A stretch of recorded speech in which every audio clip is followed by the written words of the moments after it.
Hi, I'm Jay Carpenter, and this is my 3.1 cost curve video. Okay, so first let's talk about the difference between fixed costs and variable costs here.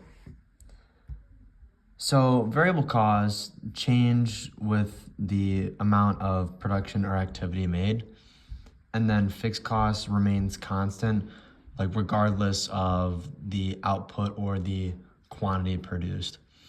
So if we look at examples here, variable cost t-shirt, how many t-shirts are you gonna sell? That's gonna fluctuate based on business. While your rent for your facility is never gonna change. You're always gonna have to pay the rent.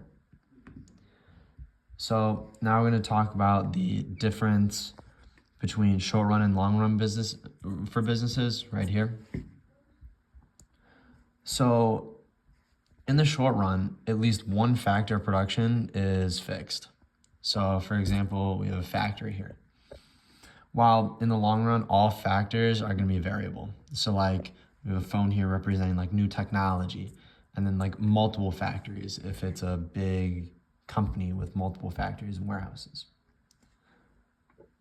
Okay, so now we're gonna switch gears and talk about marginal costs and the calculations here. So these are the formulas for average fixed costs, average labor costs, and average total costs, and they all contribute to marginal cost.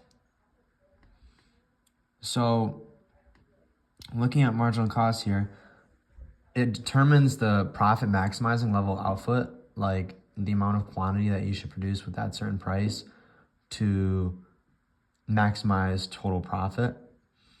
And you need to look at the point where marginal cost equals marginal revenue, MR equals MC. So all of these items contribute to AVC, ATC, and AFC, and you can find the profit maximizing point for the marginal cost. So now looking at graphs, we're going to talk about the shutdown rule, which is very important here.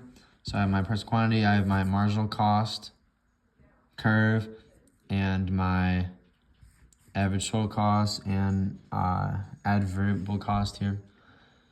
So the shutdown rule is when price is more expensive, or price is more than AVC. So see AVC down here, and we can't, like that firm can't afford that, so it needs to shut down.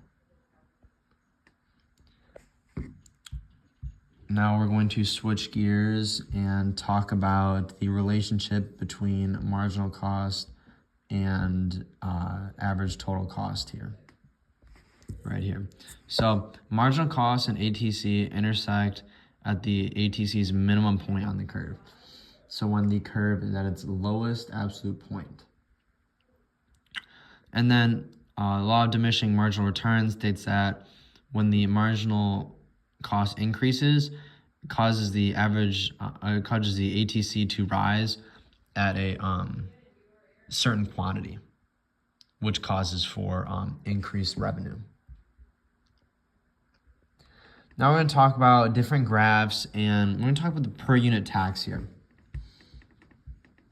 So the per unit tax is going to shift the supply curve upward, which leads to a higher equilibrium price for the consumers and a lower price for the firms.